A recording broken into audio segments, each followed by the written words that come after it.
participe à l'œuvre de Dieu. Pleine de grâce, nous te louons.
Nous te chantons, toi notre Mère, nous te prions. Toi qui donnes l'espoir, Nous te chantons.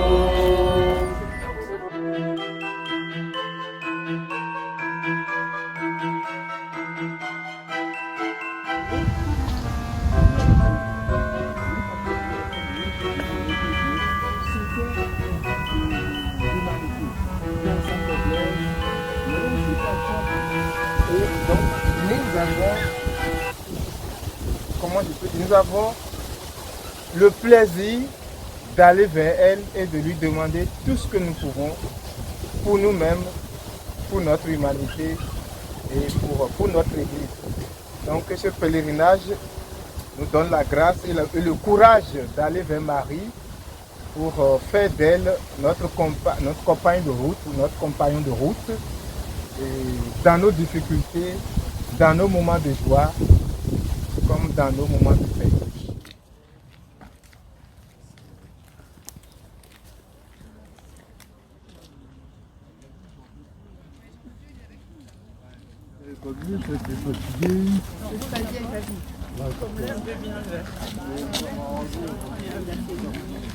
ça fait protéger par les ça va pas, c'est ça. La livre.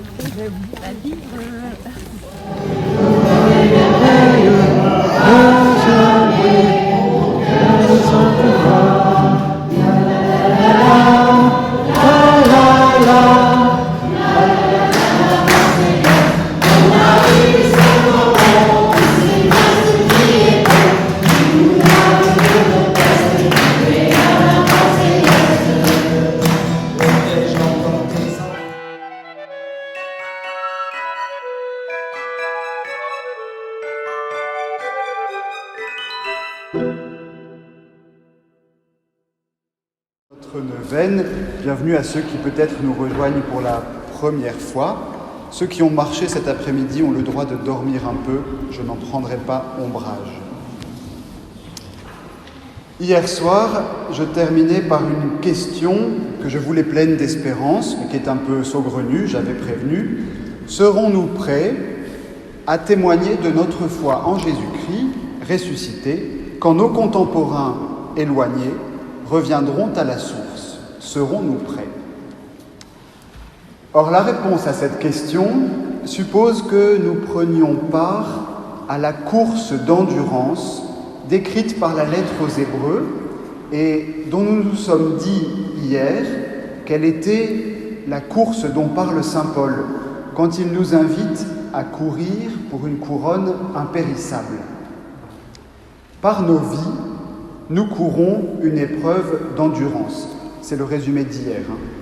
Et avec le Christ et les paraboles sur le fait de veiller, je vous proposais de voir cette épreuve d'endurance comme un temps de veille, de vigilance, avec bien sûr ce que cela comporte de sobriété, de droiture en même temps que de responsabilité. Et j'intitulais ainsi la causerie d'hier soir « Je veille la nuit comme un oiseau solitaire sur un toit ». C'est un psaume. Une perspective pourvue, à mon avis, d'une classe infinie, mais je le reconnais volontiers, assez austère. Notre vie, passée dans la veille, n'est-elle qu'austérité ?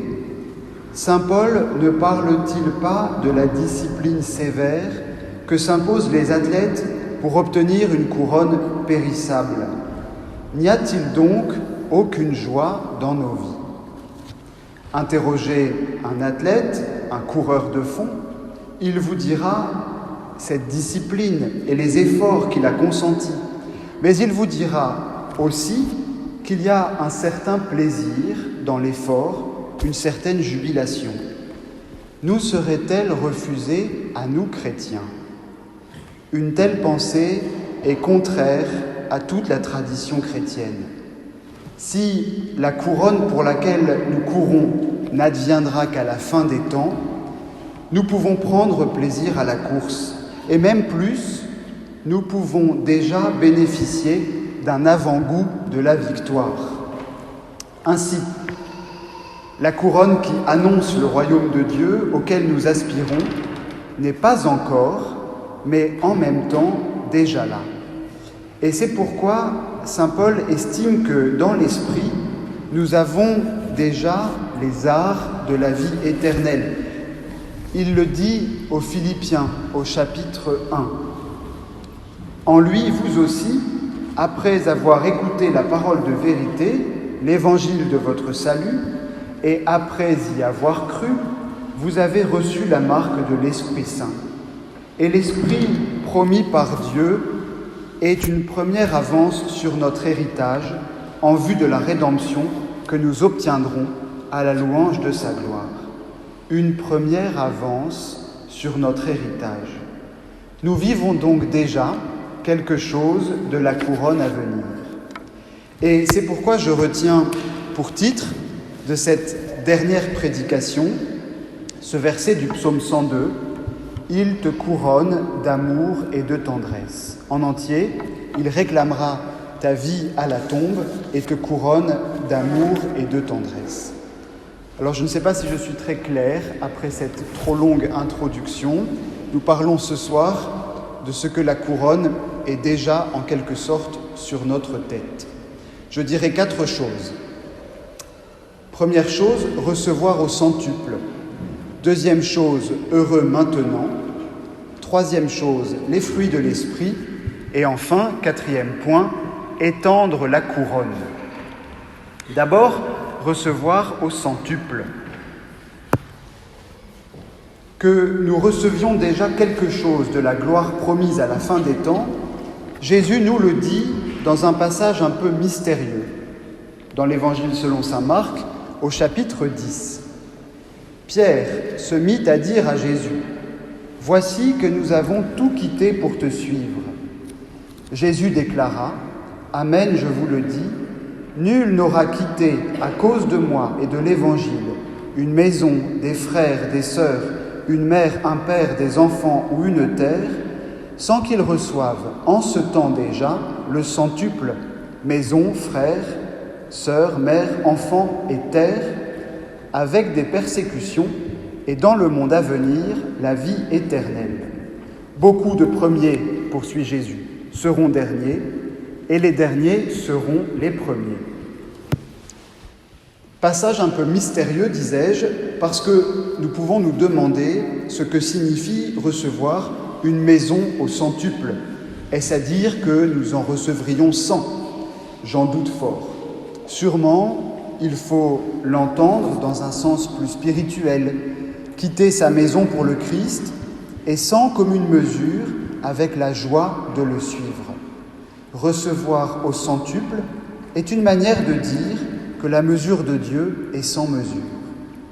N'empêche, et c'est pour ça que cette citation m'intéressait, ce passage m'intéressait, le Christ est ici très clair sur la temporalité, car celui qui a quitté des choses à cause du Christ reçoit en ce temps déjà, non pas dans le royaume à venir, dont Jésus parle également, preuve qu'il fait bien la distinction, mais en ce temps déjà.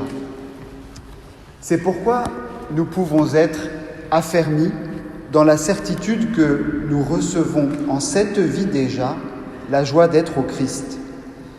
Seulement, nous l'entendons, Jésus n'est pas dupe de notre monde, lucidité qui le caractérise tout au long de l'Évangile, et il prévient aussi qu'il y aura des persécutions. Ne le savons-nous pas déjà d'ailleurs, qu'il y a une joie d'être au Christ, évidente, une joie présente, mais qu'elle est parfois tachée de la persécution du péché dans nos vies. L'enjeu spirituel est de taille ici. Il s'agit pour nous de savoir reconnaître les bienfaits de Dieu dans notre vie présente, les dons de Dieu dans notre vie présente, sans quoi nous risquons de nous réfugier dans l'idée que ça ira mieux demain, que ça ira mieux plus tard, sorte de fuite dans une vie éternelle non encore donnée. Une de mes grand-mères aimait ainsi répéter souvent « hic et nunc », c'est-à-dire « ici et maintenant ». Ça n'est pas ma grand-mère Mamie Pendule, qui était mon arrière-grand-mère, mais une grand-mère directe, Jacqueline. Si je reviens à notre texte avec les maisons au centuple, je crois très intéressant d'aller voir, même brièvement, dans quel contexte nous le trouvons. Juste avant le passage que nous avons lu, il y a le dialogue bien connu entre Jésus et le jeune homme riche. Vous vous en souvenez, il s'agit d'un homme qui vient demander à Jésus « Bon maître, que dois-je faire pour avoir la vie éternelle en héritage ?» Remarquez comment sa perspective est celle de la vie éternelle, comme nous qui courons pour une couronne impérissable. Jésus l'invite à pratiquer les commandements, la vigilance dont nous parlions hier. L'homme dit le faire déjà, et d'ailleurs au passage, chez Marc, il y a cette mention magnifique, Jésus posa son regard sur lui et il l'aima. Alors, il l'invite à un pas de plus. Va, vends ce que tu possèdes et donne-le aux pauvres, puis viens, suis-moi. Autrement dit, Jésus lui propose de vivre déjà, dans cette vie présente, quelque chose du royaume. Lui qui veut la vie éternelle se voit proposer la vie présente. Comme si Jésus disait « commence ici et maintenant », comme ma grand-mère. Très frappant alors d'entendre que la tristesse qui gagne le jeune homme vient de ce qu'il possède ici-bas et qui le retient comme des fers aux pieds. Mais lui, à ces mots, devint sombre et s'en alla tout triste, car il avait de grands biens.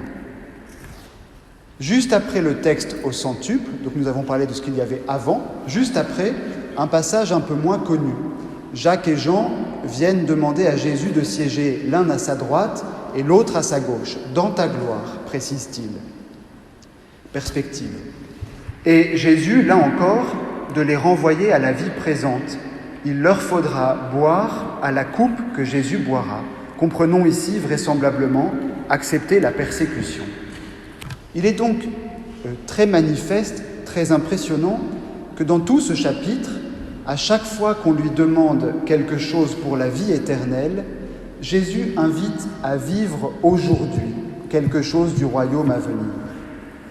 C'est ainsi que l'on peut comprendre, je crois, le texte très connu des Béatitudes. Et c'est le deuxième point sur les 4 annoncés. Deuxième point qui s'appelle « Heureux maintenant ». Je relis ce texte avec vous dans la version donnée par saint Matthieu au chapitre 5. Voyant les foules, Jésus gravit la montagne. Il s'assit et ses disciples s'approchèrent de lui. Alors, ouvrant la bouche, il les enseignait. Il disait « Heureux les pauvres de cœur, car le royaume des cieux est à eux. Heureux ceux qui pleurent, car ils seront consolés. Heureux les doux, Ils recevront la terre en héritage. Heureux ceux qui ont faim et soif de la justice, car ils seront rassasiés.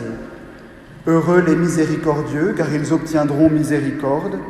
Heureux les cœurs purs, car ils verront Dieu. Heureux les artisans de paix, car ils seront appelés fils de Dieu. Heureux ceux qui sont persécutés pour la justice, car le royaume des cieux est à eux. Heureux êtes-vous, si l'on vous insulte, si l'on vous persécute, et si l'on dit faussement toutes sortes de mal contre vous à cause de moi. Réjouissez-vous, soyez dans l'allégresse, car votre récompense est grande dans les cieux. C'est ainsi qu'on a persécuté les prophètes qui vous ont précédés. Ici, Jésus met remarquablement en lien une promesse pour le temps présent, pour notre temps, et notre ancrage dans le royaume des cieux.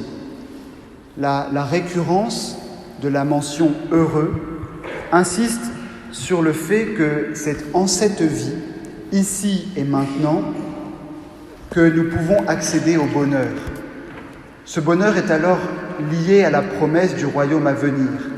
Mais voyez comment ce royaume se trouve mystérieusement déjà là, tout en même temps que pas encore advenu. Or, le déjà là du royaume, notre présent, est décrit par Jésus en termes de bonheur. Heureux êtes-vous. Et vous vous souvenez peut-être qu'hier, nous avions déjà remarqué comment Jésus désignait ceux qui veillent pour attendre le maître de la maison.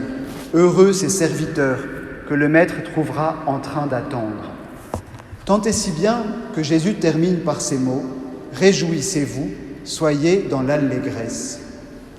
Des mots que le pape François a mis en exergue de son exhortation, beaucoup de X, sur la sainteté dont nous avons déjà parlé, gaudete et exultate, la joie et l'allégresse, comme fruit de la sainteté. Ce même pape François, quelque temps avant, avait déjà fait remarquer que c'est bien la joie qui marque la vie présente de ceux qui suivent le Christ. Nos sœurs serviteurs de l'Évangile me l'ont rappelé.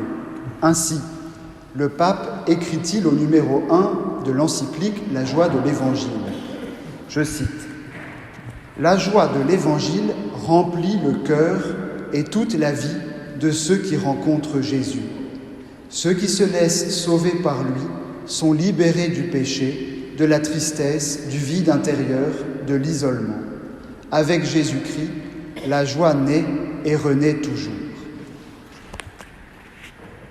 Je vous ai déjà raconté comment le jour de ma confirmation, alors que je me posais ardemment la question de devenir prêtre, Monseigneur Garnier, notre archevêque d'alors, m'avait demandé ce que signifiait mon prénom. Et me disant « Théophane, ça veut dire « manifester Dieu », il ajoutait « Tu sais ce qu'il te reste à faire ». Je vous ai raconté que cette petite parole m'a donné l'élan qui me manquait, me confirmant en quelque sorte dans une intuition que j'avais et que je peinais à concrétiser. Or, je crois volontiers que dans cette parole non réfléchie, dans cette parole spontanée de l'archevêque d'alors, je crois volontiers que dans l'élan très net qui m'a aussitôt habité, dans tout cela, l'Esprit Saint était à l'œuvre. Je l'espère en tout cas. Car je dois vous dire que j'en ai conçu tout de suite une grande joie et une grande paix, une profonde joie et une profonde paix. Et de cela, j'ai été fort saisi. La joie dont parle le pape François, le chapelet des heureux, des béatitudes, c'est cela. Et c'est ainsi qu'il nous faut dire quelque chose sur la présence de l'Esprit à notre vie dans la chair. C'est le troisième point, les fruits de l'Esprit. Il y a quelques jours, quand nous parlions de la tradition et des racines, je vous ai parlé de l'arbre de Jessé. Et je citais ces quelques versets magnifiques du prophète Isaïe, au chapitre 11. « Un rameau sortira de la souche de Jessé, père de David, un rejeton jaillira de ses racines, sur lui reposera l'Esprit du Seigneur, esprit de sagesse et de discernement, esprit de conseil et de force, esprit de connaissance et de crainte du Seigneur. Le rejeton, on le sait, c'est l'enfant Jésus. Le rameau, c'est le Christ qui nous dira, à la fin de sa vie sur terre, chez Saint Jean, « Moi, je prierai le Père, et il vous donnera un autre défenseur qui sera pour toujours avec vous, l'Esprit de vérité, lui que le monde ne peut recevoir, car il ne le voit pas et ne le connaît pas. Vous, vous le connaissez, car il demeure auprès de vous, et il sera en vous. » Ainsi, notre vie présente dans la chair est-elle marquée par la présence de l'Esprit Saint, désigné comme l'Esprit de vérité. Saint Paul en fait alors le critère de discernement. Il va expliquer aux Galates, au chapitre 5, que se laisser conduire par l'Esprit produit des fruits bien identifiables, tandis qu'en face, marcher selon l'esprit du monde, qu'il appelle la chair, produit de mauvais fruits.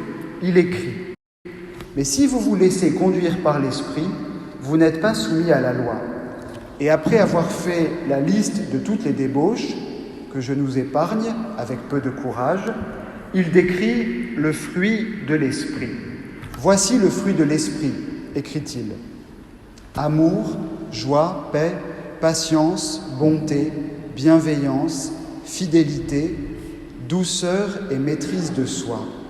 En ces domaines, la loi n'intervient pas. » Et Paul conclut, « Puisque l'Esprit nous fait vivre, marchons, sous la conduite de l'Esprit. Ne cherchons pas la vaine gloire, entre nous pas de provocation, pas d'envie, les uns à l'égard des autres. »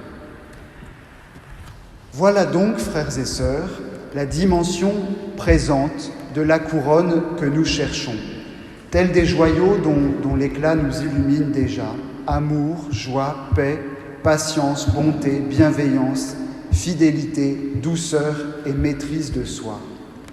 Tous ces joyaux ne sont pas proposés pour plus tard, mais sont bien les fruits actuels et présents de notre marche sous la conduite de l'Esprit Saint. En marchant sous la conduite de l'Esprit, notre vie est comme sertie des joyaux que sont ses fruits. Évidemment, nous sommes dans le monde, alors il nous arrive de rêver de puissance et de richesse.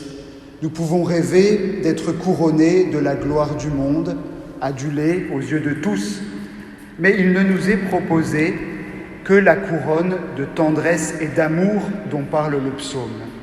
Et je la crois infiniment préférable, infiniment préférable. D'ailleurs, et c'est assez drôle, Paul prévient très vite, après avoir parlé des fruits de l'esprit, « Ne cherchons pas la vaine gloire. Entre nous, pas de provocation, pas d'envie les uns à l'égard des autres. » Autrement dit, ne vous trompez pas de couronne. C'est le moment de dire ça. Alors, puisque nous parlons couronne, eh bien, dernier point.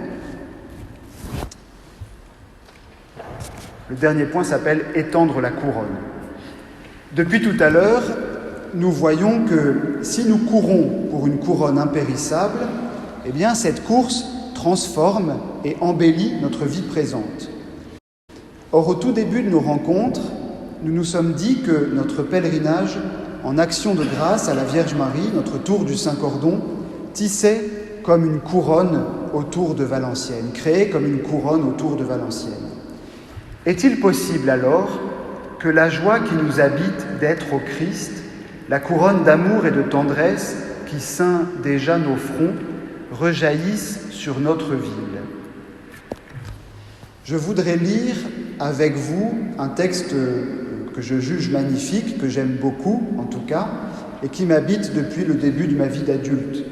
Il s'agit de la lettre à Diognète, ou Dionyette, je n'ai jamais bien su comment on prononçait son nom. C'est un texte des tout premiers temps du christianisme, et on ne sait pas grand-chose de ce texte, on ne sait pas bien qui est l'auteur, si c'est un romain qui décrit les chrétiens, mais alors le texte aurait été retravaillé après, ou si c'est un chrétien, enfin peu importe. Je vous en lis le début, c'est assez long, et puis un petit bout de la fin.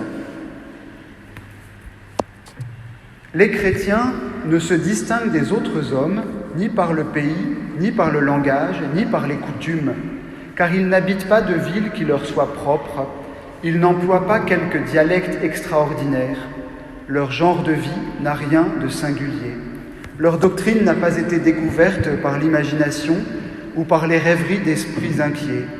Ils ne se font pas, comme tant d'autres, les champions d'une doctrine d'origine humaine. Ils habitent les cités grecques et les cités barbares, suivant le destin de chacun. Ils se conforment aux usages locaux pour les vêtements, la nourriture et le reste de l'existence, tout en manifestant les lois extraordinaires et vraiment paradoxales de leur manière de vivre. Ils résident chacun dans sa propre patrie, mais comme des étrangers domiciliés. Ils s'acquittent de tous leurs devoirs de citoyens et supportent toutes les charges comme des étrangers. Toute terre étrangère leur est une patrie, et toute patrie leur est une terre étrangère. Ils se marient comme tout le monde, ils ont des enfants, mais ils n'abandonnent pas leur nouveau-né. Ils prennent place à une table commune, mais qui n'est pas une table ordinaire. Intéressant, je trouve. Puis l'auteur fait une comparaison. Les chrétiens seraient comme l'âme du monde. Je le cite encore, c'est très bref, courage. En un mot, ce que l'âme est dans le corps, les chrétiens le sont dans le monde. L'âme est répandue dans les membres du corps, comme les chrétiens dans les cités du monde. L'âme habite dans le corps, et pourtant elle n'appartient pas au corps, comme les chrétiens habitent dans le monde, mais n'appartiennent pas au monde. Alors évidemment, on l'entend bien avec cette dernière phrase, l'auteur emploie cette image plutôt pour décrire le fait que les chrétiens seraient prisonniers du monde, parce que dans son contexte intellectuel, on se représente volontiers l'âme comme prisonnière du corps. Et cet aspect n'est probablement pas très juste pour aujourd'hui. Mais je veux avec vous garder l'idée des chrétiens qui seraient l'âme du monde. C'est un peu prétentieux, je le sais, et je veux bien volontiers accorder à d'autres aussi la possibilité d'être l'âme du monde. Mais j'aime bien l'idée, malgré tout, que par notre vie, à la suite du Christ, nous infusions un esprit d'évangile à notre entourage, que par notre vie, à la suite du Christ, nous infusions un esprit d'évangile à notre entourage. J'aime bien l'idée que nous puissions étendre la couronne d'amour et de tendresse sous laquelle nous vivons. Alors je pose cette question qui vient clore ce cycle de prédication.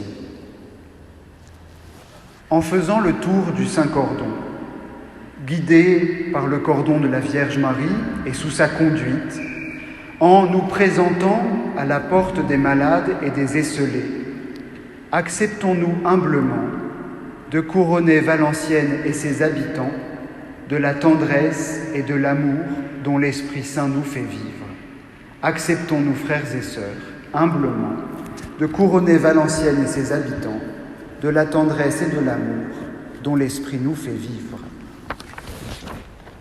Laudate, laudate, laudate Maria, laudate, laudate Maria.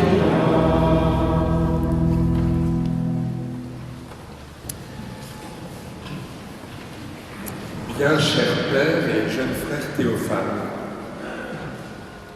tu te souviens, il y a 1 an, je t'ai proposé d'assurer la prédication de cette nouvelle et tu as accepté spontanément, je l'espère en toute liberté et sans contrainte, comme on le demande aux fiancés le jour de leur mariage. Même si tu te doutais que cette première expérience de prédication allait demander un certain investissement, tu as découvert, notamment ces dernières semaines, que cet exercice exigeait une préparation intense, jusqu'à cet après-midi. 3h30 d'enseignement en 7 épisodes ne peuvent pas s'improviser. Et au cours de cette semaine, heureuse surprise, nous avons découvert en toi un talent indéniable d'orateur, une culture très large dans de nombreux domaines, notamment littéraires et cinéphiles, et bibliques, et aussi un humour dont tu es familier. Et à la demande de Saint Paul, tu nous as invités à courir avec toi pour obtenir une couronne qui ne se flétrit pas, cette vie éternelle offerte par le Seigneur dès aujourd'hui à tout homme et toute femme de bonne volonté. En puisant dans la tradition valenciennoise, et tu viens de le redire à l'instant, tu as illustré ton propos par de nombreux rapprochements avec notre cher tour du Saint-Cordon que nous avons retrouvé dimanche dernier avec tant de bonheur. Loin de tourner en rond, tu nous as invités à vivre notre pèlerinage sur la terre, à la fois très court et très long, avec une vigilance et une mémoire pour atteindre le but. J'ai retenu pour ma part notamment la comparaison de notre tour comme une peau qui entoure la ville comme contact avec tout ce qui l'environne. Alors sois remercié, cher Théophane, et accepte humblement ces quelques présents qu'Édith, coordinatrice des acteurs du sanctuaire, va maintenant te remettre. Alors nous te remettons avec joie le missel romain avec sa nouvelle traduction que tu souhaitais avoir aussi chez toi pour préparer la liturgie telle que tu les aimes. J'y ai joint de manière moins austère, tout au moins, quelques tickets de cinéma au Gaumont à vivre ces 3 prochains mois. Et enfin, une petite image financière qui te permettra d'acquérir ce que tu souhaiteras. Cher Père et cher jeune frère Théophane, sois très vivement remercié. Merci Jean-Marie.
Dieu vous grâce près de lui.